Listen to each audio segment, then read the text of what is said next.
কাল পুড়বে কপাল, একটু দাঁড়াও কেন করো গোলমাল, বোঝো না কেন যে যায় সময় চলে।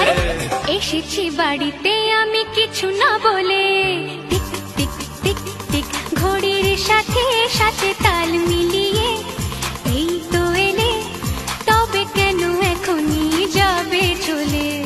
বলো কি বলার আছে, এসেছি তোমার কাছে।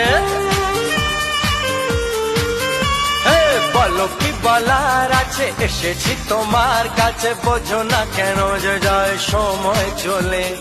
এসেছি বাড়িতে আমি কিছু না বলে। দাঁড়াও, এসেছি বাড়িতে